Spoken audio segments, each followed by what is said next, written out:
In 3, 2, 1, go.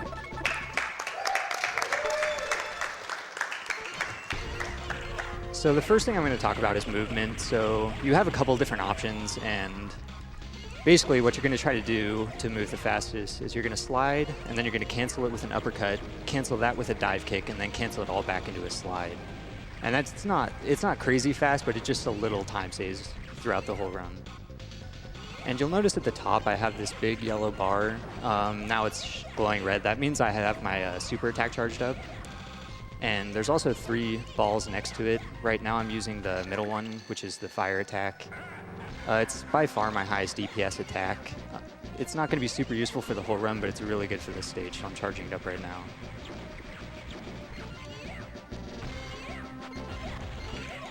I also have a sword attack, but you won't be seeing me use that much in the game. It just looks like this. The only time I'll really be using it is to cancel other stuff into it, just to end slides early and so forth. So this boss has 3 hitboxes. He has his head and his 2 hands. And the strategy here is his head is the only thing that actually takes damage. And so you try to sort of juggle it so that you're only killing one hand at a time like that. If you kill both hands, he goes into a different attack phase where he goes into the background and you can't hurt him. So it's just juggling, keeping one hand damaged at a time, so he has to shake it out and he can't attack you back. So that was a pretty good stage 1.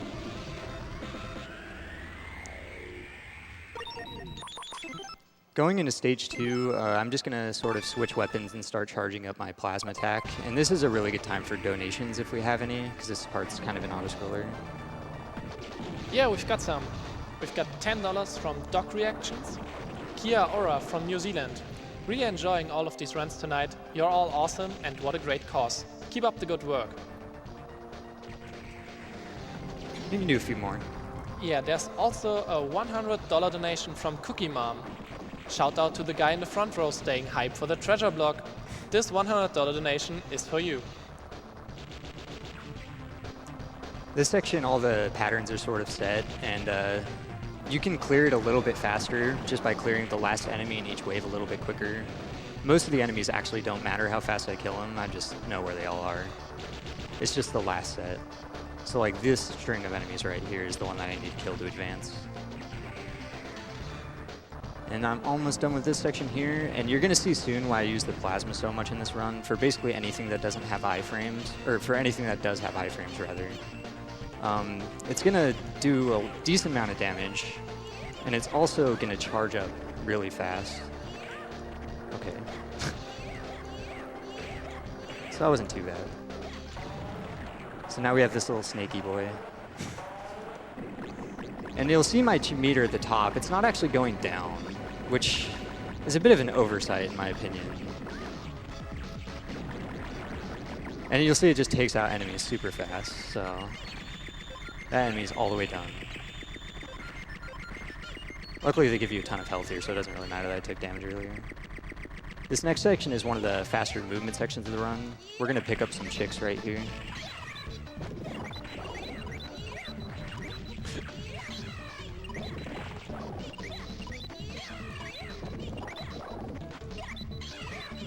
It's actually, oh wow, that was the last guy that could hit me.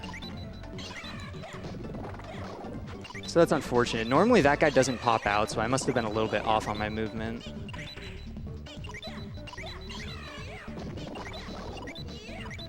It's actually really hard because the ground is spinning and sometimes you won't be standing on it stably. There's going to be a section here that's actually really hard to jump up this pyramid really fast. And then there's going to be a comical mini-boss at the end of it. Okay, wait for him to finish. Those stairs are much harder than they look. Okay, he's done.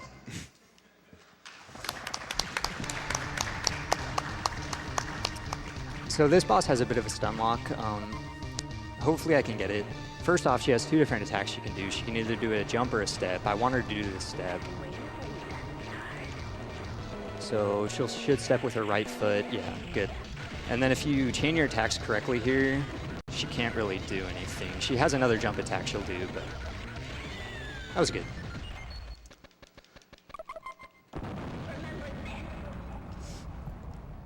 So this next section is going to be a bit different. And it's actually really hard. I'm going to make it look really easy. I promise it's not that easy. So this is the shmup section sort of area, and it's going to look really simple, but all the attacks will give you knockback, and it stuns you. And you can just get comboed infinitely into death. So this section coming up I'm really worried about, actually. I'm going to dodge these a little bit. And this part you can just get blocked. Okay, that was really good. As long as I have 60 health through there, I'm good, but sometimes you can just go from 100 to death instantly. And this next boss, this is insanely hard if you're playing it normally, but there's a secret trick here is to take those guys out and just mash the bombs and slam into him. He can actually cancel your bomb attacks, so it's better to just tank all the damage right there. But again, if you're too far out, there's a billion bullets. I showed these guys earlier. It's actually ridiculous. I don't know how they expected anybody to beat it on hard. It's literally Toho. Except your hitbox is half the screen. Yeah. So coming up is one of my favorite bosses in the run. And you'll also see some of the sword tech coming up. But this boss, he has one of my favorite lines. He's orange, and he says he's going to take me down with a single blow of my fist. A single blow of his fist. So we'll see how that goes for him. Jump up a little early off that plane. So I'm going to use my swords here to cancel these slides. Not that one.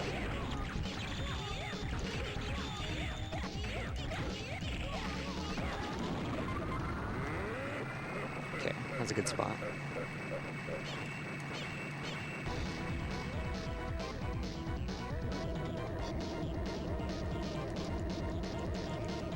So all the bosses have cutscenes, and up until this point I've been skipping them all, but he's actually vulnerable during his cutscene. I don't think they expected you to be able to get on top of the plane, but you actually can.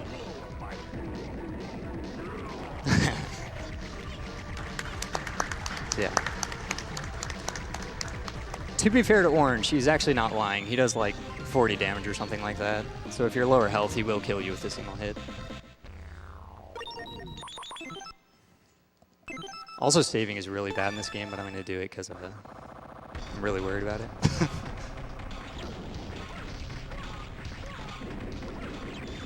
This section's kind of like the other section. It's all about clearing waves as fast as possible. And I'm going to do that, like, you can actually, with the plasma weapon, each individual one of those things does damage. So I'll start far away and then I'll move in closer to him just to stack the damage a little bit faster.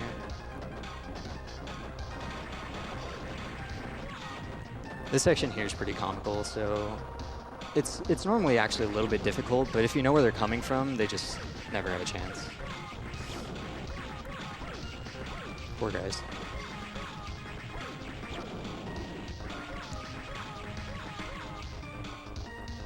Next set. Oh my gosh, this is such a bad transition. What? It loaded like all the enemies at once. What is that? I've never seen that before. So it'll wait till you're at like the end of a set of tracks to sort of transition. Like it'll do cycles. I've never seen it load all of them at once before.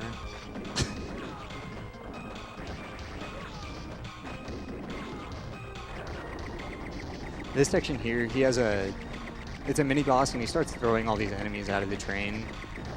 And if you let it get out of hand, it can get really bad, but as long as you stand close and you start firing before it starts, they just won't really have time to build up on screen. So this is the 7 Force fight, and it's mostly pretty straightforward. We basically want him to stay horizontal at the start and then like transition to the vertical and do all the verticals in a row. So this is a good start. And it's just going to be plasma for most of it. Actually, for all of it. Okay, so that's a bad transition because you lose time every time you switch between the horizontal and the vertical tracks. Wheel is hysterical. It has no invincibility frame, so it dies instantly. I'm going to take one hit there. You can take no hits there, but it's pretty tight. I want him to do a shooting attack. See, the plasma actually blocks beam attacks too, so it makes stuff like that a little bit trivial. And then this guy, he has a bunch of attacks, but if you do it right here, you'll destroy them right before they get to you. And then Bo is just dodge the first one, and then you're good. So that was a good fight. Not good RNG, but it was a good fight.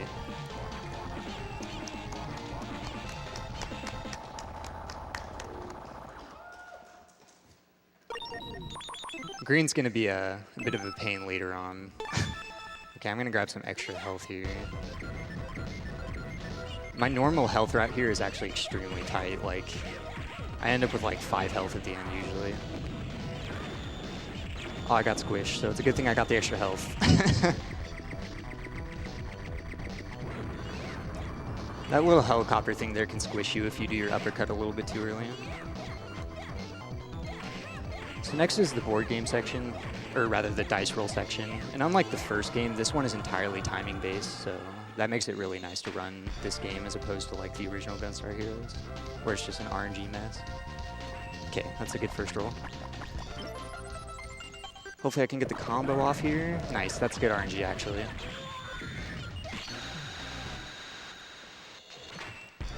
Don't blink on this next one. Goodbye. So you actually have to land on this item stage. It's how you advance on the board. So, but I'm going to use the opportunity to pick up a little bit of extra weapon ammo. Okay, good. Sometimes blocks will get stuck there and you'll just get trapped. Okay. I really don't want to land on the first stage of the troop barracks, because it's a long section where you have to kill a bunch of mini bosses basically.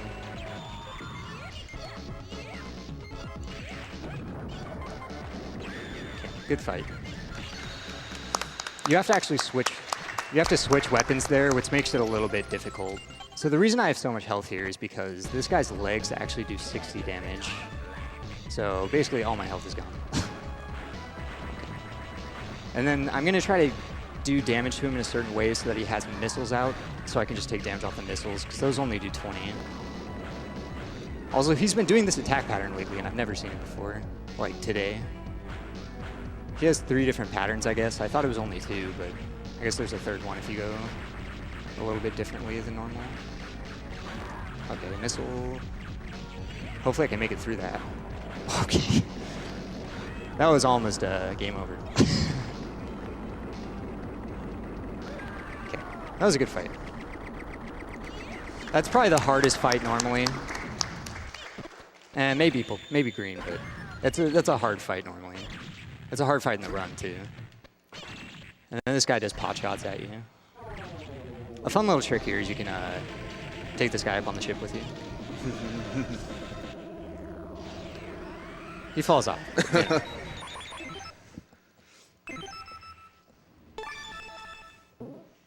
So this section has these little fire geysers, I guess, and so I'm going to take it a little bit safe. If you're doing the easier difficulties, you can just slide through them, but on hard mode, they actually go really fast, and they will combo you until you have like 20 health left.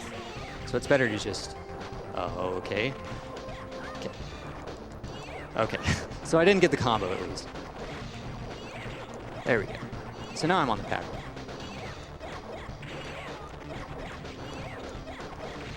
The health here isn't that important as long as I keep like above a certain amount. You'll see why. The health is pretty silly in hard mode, to be honest. That's like the main thing I can take damage from. Hopefully I can combo this guy pretty good. Nice. That guy can combo you really bad because he has a lot of invulnerability frames on a lot of his attacks, but as long as he does that jumping dive kick, it's pretty much free. So this is my main gripe with the game. So you're playing on hard mode and you have certain stuff doing 60 damage and basically killing you instantly, and then you'll get to other parts of the game and I don't think they balance the damage correctly in this section because you only take 1 damage from pretty much everything. So this section I usually use to check Twitter, just do whatever. Talk to chat. We can take some donations. Yeah, we've got one from Grace Miss Metal Gear, a $5 donation. Shout out to the guy in the front row rocking out to GoldenEye music.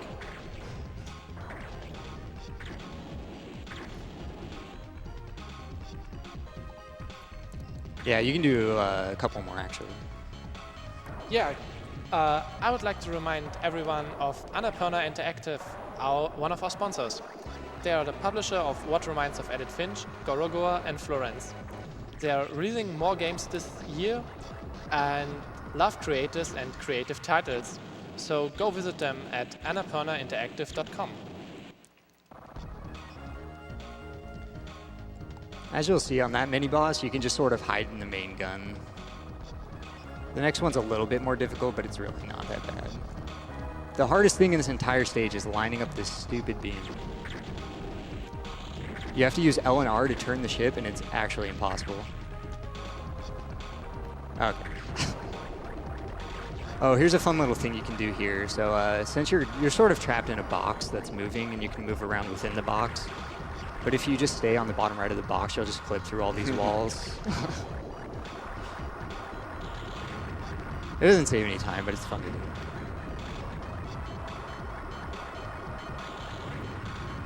And then the second mini-boss, he'll shoot beam attacks out, and the main thing you want to try to do is to keep both of your weapons on him at the same time. One last clip. And it's kind of hard because you actually have to dodge some of his attacks. It's not like the other one where you can just hide in the gun and like profit. He's actually going to shoot some stuff from the bottom, and you have to dodge the second set every time. And sometimes I try to do it too optimally and get hit, and every time you get hit, you stop shooting, so that's really slow.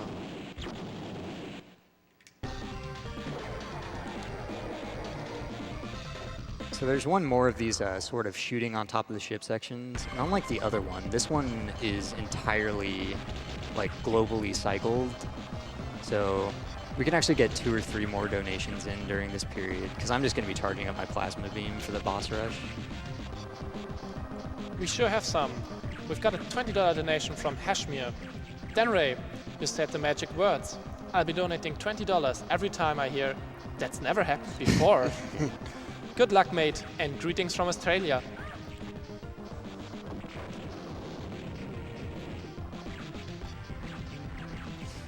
So we've got another $5 donation from Uncle Scars.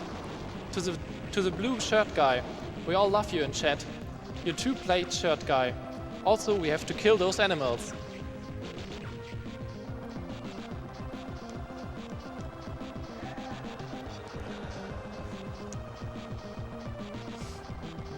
I call this the rave party. And that's what happens when you kill all the cycles super early. It's just waiting on a global cycle, so you just sit there. Then I would like to quickly remind everyone of the Yeti. They are supporting GameStun Quick Events since 2012 and selling our official merch. You can get the official SGDQ tees and more at theyeti.com, spelled THEYETEE.com.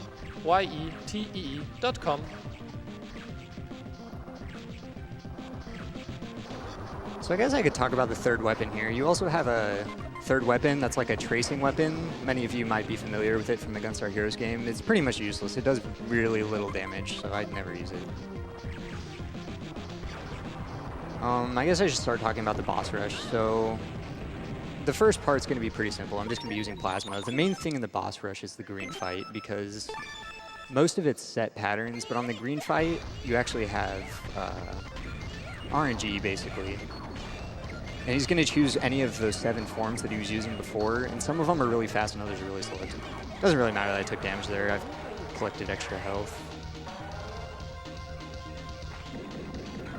So with pink, you just keep playing the plasma on until you wait for these bombs, and then she goes into a vulnerable phase, and then you start up again.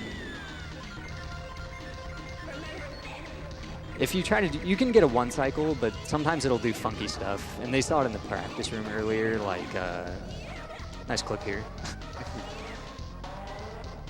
But basically, like, the guys that are helping her can start jumping around. Poor Orange, he never gets a chance. But the guys that are helping her can start jumping around, and it gets a little annoying. He'll never know if he can take me down with a single blow of his fist. Nice pause. I went to go skip the cutscene, but it was already over. So So you can use tracing here to track where he's going to be coming out of the ground on. And it's basically, this section's pretty simple. He'll never come out of the same spot twice. And then there's a section later where there are vertical green beams, and he'll never come up in where there's a vertical green beam, at least never that I've seen. So it's basically just calculating where the ground's going to be and making sure you know where the options are, so you know that you're not wasting time going up on those sections. So these beams, he'll never show up on those. So this is really bad luck. This is what I'm talking about. You have to strafe and use the gun when that happens. What you want is you want the green beam to pop up where he's coming out, like this, because then you always have the options open. So this has been really good luck. Yeah. So it's time for green. I'm going to try to get as much damage down at the start as I can. As soon as the door opens, jeez. So you can get some damage on him there, and then after that, it's all random. This is one of the worst transformations. This is another really bad one. Luckily, I have lots of health. This is a really good one, so he just sort of takes damage on this one. This is an okay one. I'm going to take a bit of damage here. It's better just tank it. Okay. There should be one more transformation left after this.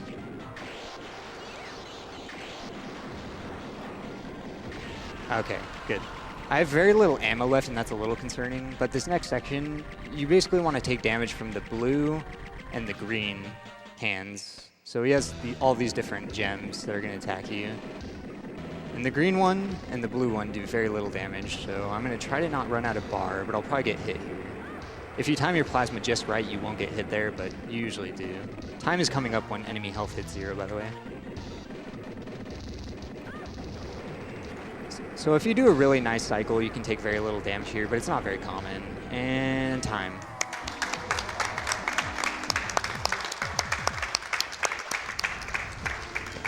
That was deathless, so that was pretty good. I'm going to go through the credits real quick just to get the in-game time. Do you use IGT or real time for this? We use real time, but it's pretty consistent. Okay. So the in-game time should give me a pretty good.